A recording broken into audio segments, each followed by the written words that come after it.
Moi ben, pois imos mergullarnos nisto. Hoxe imos botarlle unha ollada a algo que seguro que atopamos a diario, a entrada dun blog. Pero ollo, non é un blog calquera. Este dedícase ao comentario bíblico. E o noso reto aquí é conseguir atopar a mensaxe de verdade no medio de todo o ruído digital que nos rodea. Cando entras na páxina, a sensación é, bueno, xa a coñecemos, non? Un pouco abafante.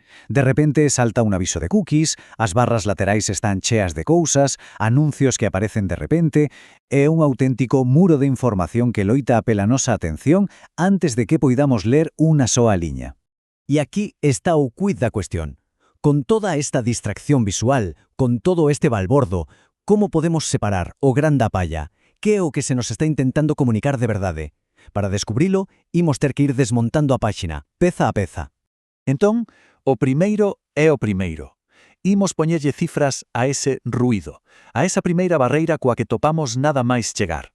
E fixadevos neste número, sae directamente do aviso de cookies, ese que casi sempre aceptamos sen mirar. Pois ben, resulta que ao facelo, damoslle permiso a 1006 socios publicitarios para que nos sigan a pista. 1006 é unha cifra enorme que nos ensina a complexa maquinaria económica que hai detrás de moito contido que, en teoría, é gratuito. Vale, superada a barreira da publicidade, o seguinte paso para entender a mensaxe é saber quen fala. E neste caso non hai unha soa voz, senón dúas principais detrás de todo isto. Por un lado, temos a Thierry Chalas, que é o que leva o blog. O seu traballo, como el mesmo di, é escoller e subliñar os anacos que lle parecen máis importantes. E polo outro lado está a Marinoel Zabut, que é autora do comentario teolóxico. Ela é a experta, a que fai a análise a fundo. A distinción é clave. Un, por así decilo, pon a casa e outra o contido de peso.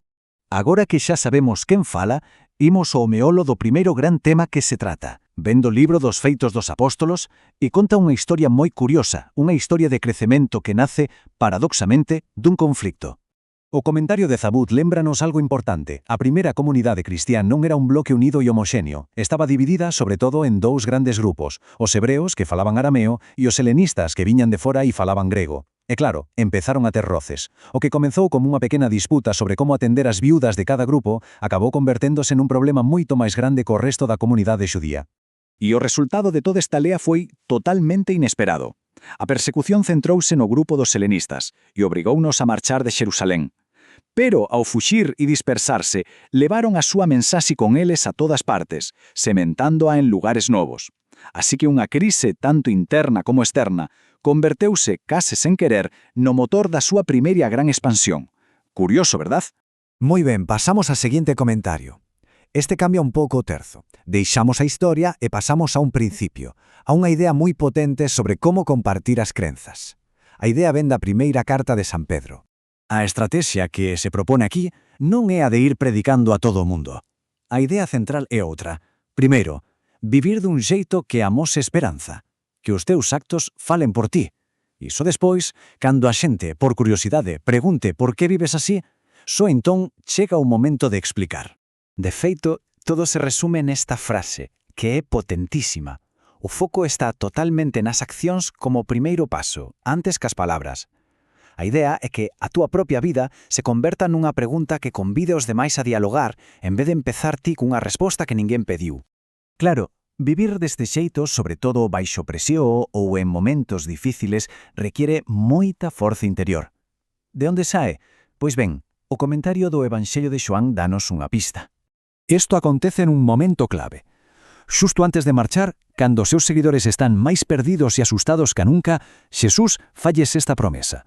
Non os vai deixar sós. Di que o Pai lles enviará unha nova presenza, un defensor que os acompañará para sempre.